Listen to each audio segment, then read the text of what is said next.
My point of view: I stand for open and questioning of authorities. I stand for honesty, fact-based reasoning, and debate.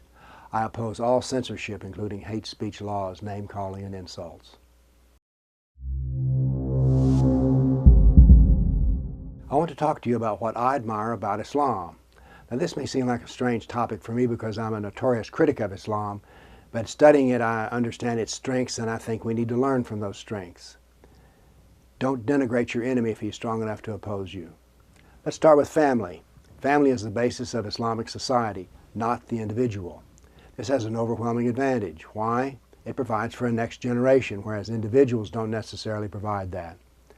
I'm an old man, and one of the things I like about Islam is it teaches respect for your elders. Call it a personal whim, but I like that. Then, Islam has a concept of civilizational war that beats all other doctrines of war. It certainly beats our doctrine of war, which usually just considers it kinetic warfare, that is, bullets and bombs. Now, if you want to oppose us on the battlefield, we do great, but unfortunately this war is being fought in ways other than bullets and bombs. Islam has an ability to work in groups. This is wonderful because they get more done. We, on the other hand, have an individual and we don't get as much work done. Muslims meet frequently, locally, and across the nation. Why? To plan their civilizational war. You see, they're here to win. They believe in long-range strategic planning. The Muslim Brotherhood Explanatory Memo is a work of extraordinary genius. It covers generational planning and a breadth of war that we don't even comprehend. Take this as an example, General Stanley McChrystal's battle plans in Afghanistan. There's no mention of Islam, no mention of jihad, and no mention of Muslims. Well, good luck on making that work in a country like Afghanistan. Now let's talk about textbooks. They're also used in civilizational war.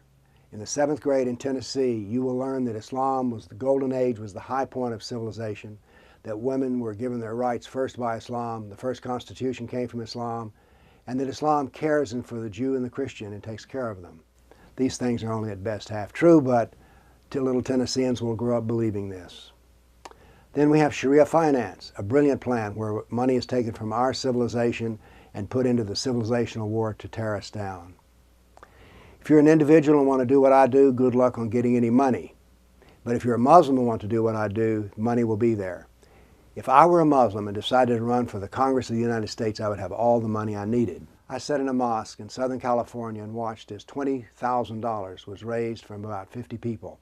And it was for the stated purpose of civilizational war, lawfare. They were generous. They're quite generous. You see, Muslims want to win, and we just want to tie. We want everybody to like us.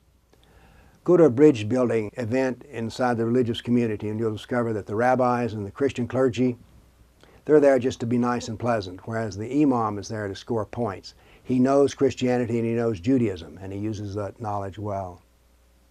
They teach their young dawah, that is, how to preach the gospel of Islam to the young Christians and others they meet in school. I don't know of any church that prepares its young people to try to convert Muslims. There's no opposition within the church or the synagogue to what I call the love jihad, which is when Muslims seek out Christians and Jewish girls to marry them and have Muslim babies. Muslims have courage and optimism. I gave a talk to 400 people in Chattanooga, and one Muslim showed up to try to ask me difficult questions. Find a kafir who will attend a meeting of 400 Muslims to try to ask tough questions. Muslims know their history of victory and losses. Here in Nashville, Tennessee, the buckle on the Bible Belt, you won't be able to find a minister who knows that Turkey used to be a Christian nation. They just don't care. Because the university they went to didn't teach the history of conquest. They didn't teach the status of the dhimmi. They're winning. They've proudly proclaimed at a Muslim Student Association meeting at Vanderbilt University that everything was in place and that Islam had won in Nashville, Tennessee, because even the fundamentalist churches consider Islam to be a valid religion. Look at the refugees who come in, vastly over proportioned to be Muslims. What about all the Christian refugees? Not mostly Muslim. We need to study the winners so that we don't become losers. We need to know the enemy, and Islam is the enemy of our civilization.